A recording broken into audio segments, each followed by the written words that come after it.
E aí pessoal, tudo bom? Espero que vocês estejam bem. Bom galera, então é o seguinte, nós vemos, a gente sempre fala de modernismo, né, de contemporaneidade, né, da literatura moderna.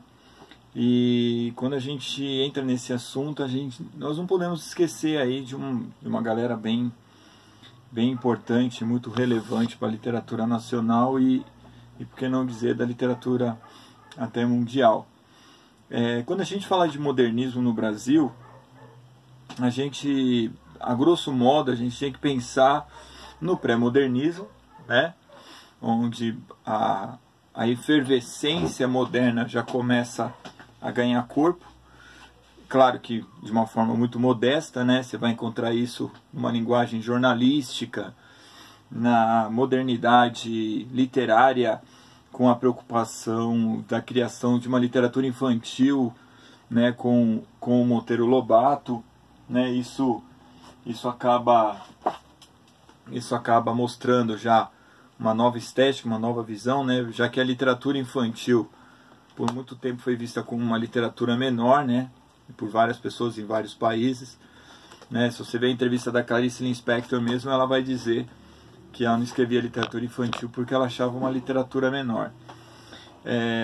Até ver a magnitude e a importância, né, dessa área, né, dessa área da escrita aí para esses jovens escritores. O Monteiro Lobato depois, mais para frente, vai dizer que se arrepende de ter escrito tantos livros para adulto e tão pouco para criança. Mas deixou aí o Sítio do Pica-Pau Amarelo, que é a prova da sua real existência, né?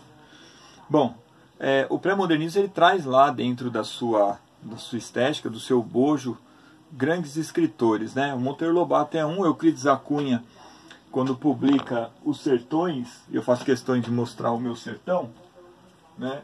Quando ele publica Os Sertões, então ele publica esse livro, né, em artigos no jornal. Esse livro aqui ele é fabuloso, né, ele é todo comentado, todo ilustrado, né. Tem ilustrações do Ademir Martins, né, que a gente vai ver depois, imortalizando a baleia no Vidas Secas do Graciliano Ramos, né. E a linguagem do sertão, olha o tamanho desta obra. E a relevância que ela tem é tão maior e tão pesada quanto o próprio volume. Então você tem o Euclides da Cunha publicando Os Sertões, né, trazendo uma linguagem jornalística, uma preocupação objetiva já, querendo a gente pode dizer para dentro da escrita dele.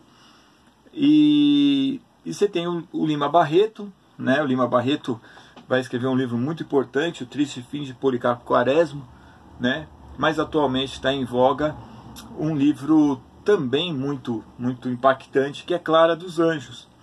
O Lima Barreto ele vai discutir, vai trazer para dentro do seu texto, assim como o Monteiro Lobato vai fazer com o Jeca Tatu, assim como o Euclides da Cunha vai fazer com o sertanejo, né? Lembre-se que uma das frases mais importantes, impactantes que nós temos na cultura nacional é que o sertanejo, antes de tudo, é um forte, né? Disse Euclides da Cunha. E o Lima Barreto ele vai trazer o subúrbio carioca para dentro da obra dele. Então você vai ver isso de uma forma muito brutal, né? Os desvalidos, os marginalizados presentes na obra do Lima. Muito autobiográfico também, a gente tem que lembrar. Acontece que o Clara dos Anjos, né, é um livro belíssimo. Eu não sei onde eu deixei o meu, mas o Clara dos Anjos é um livro fantástico, né?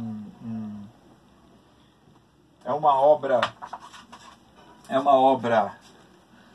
né, muito boa de ser lida, muito gostosa de ser lida. É um livro fantástico. Eu tenho a versão, né, em romance assim, e eu tenho uma versão em HQ que é também incrível. Está na minha prateleira de HQ, vai demorar para achar, porque não estava nada programado para ficar mostrando essas obras aqui. Então o pré-modernismo, e o Lima Barreto vai trazer essa visão do subúrbio carioca, dessas pessoas que são marginalizadas, que são oprimidas, né? Então você percebe que um vestibular hoje escolher essa obra não é à toa. Escolher Monteiro Lobato hoje não é à toa, né? Porque essa linguagem de opressão, de marginalização se faz presente, não é verdade? Sem questões políticas. Acontece que esse é o pré-modernismo. E dentro dos escritores do pré-modernismo, em prosa, né, que são, a gente vai discutir mais sempre esses três, né, acontece que no meio desses caras tem um, né, que é de uma importância monstruosa, que é o Augusto dos Anjos, né? O Augusto dos Anjos é um cara muito importante para esse início. Lembre-se que a gente está atravessando o século XIX para o século XX, né? Há ainda um ranço, né? Há ainda uma marola, né? Ainda um mal-estar ainda daquelas cabeças que ainda acham que a arte é aquela arte acadêmica que são feitas, né, para os saraus, né, obras figurativas, naturezas mortas, retratos, poesias parnasianas, né, a la Bilac, né. E quando chega essa virada, né, quando acontece essa virada, com tudo que acontece no Brasil, né, em questões políticas, econômicas e tudo mais, que não é muito a minha praia, então não entro muito em cima disso. Quando tá tendo essa passagem, você sente já um certo mal-estar, né, na cultura brasileira, ainda mais quando esses autores começam a expor já visões modernas. E dentre eles tem um poeta, né, chamado Augusto dos Anjos, que é bárbaro, né, que ele é fenomenal, ele já inspirou grandes artistas brasileiros, hoje ainda inspira. E o Augusto dos Anjos, para vocês terem uma ideia, recentemente eu vi uma entrevista do João Gordo, né, de uma das bandas que eu adoro, chamada Ratos de Porão.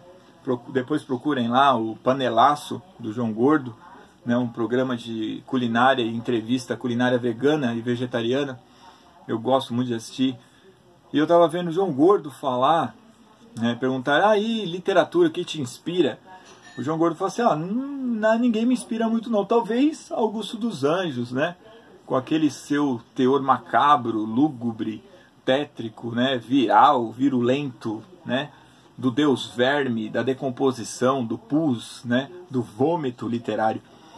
E o Augusto dos Anjos, ele é um poeta simbolista, né, ele deveria ser um poeta com bojos simbolista, só que com a elegância do parnasianismo, com o decadentismo e o spleen ultra romântico e as amarras simbolistas, mas ele é um cara muito adiantado para sua época. Imagina você escrever um poema onde ele saúda o deus verme, né? Onde ele fala da ciência, sou filho do amoníaco e do carbono, né? Tenho dentro de mim ao verme que espera para roer meus olhos, né? Roer as fibras do meu corpo. Isso na época obviamente não vai ser aceito nunca, né? Então ele sofreu muito. O simbolismo no Brasil não funcionou muito, né? Tira aí, né? Basta lembrar do Cruz e Souza, tudo que ele passou dá para entender. E então você vê que o simbolismo não acontece muito bem aqui. O parnasianismo sim, né? Ainda tem aquele esplendor todo, né? Daquela poesia extremamente clássica, né? Que vai surgir mais para frente, por isso que eu comecei falando do pré-modernismo. E então você percebe que esses quatro autores, o Monteiro, o Lima, o Essa e o Augusto dos Anjos, já preparavam ou já começavam a abrir as portas para a modernidade.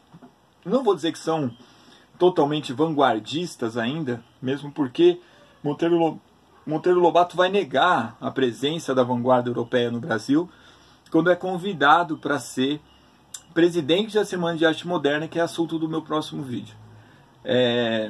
Ele não quer uma semana de arte moderna. O Lobato ele quer uma semana de arte brasileira. Eu até entendo o Lobato, hoje mais ainda, né? Mas ele não tinha entendido ainda, não tinha sacado a ideia e a importância do que viria a ser a Semana de Arte Moderna.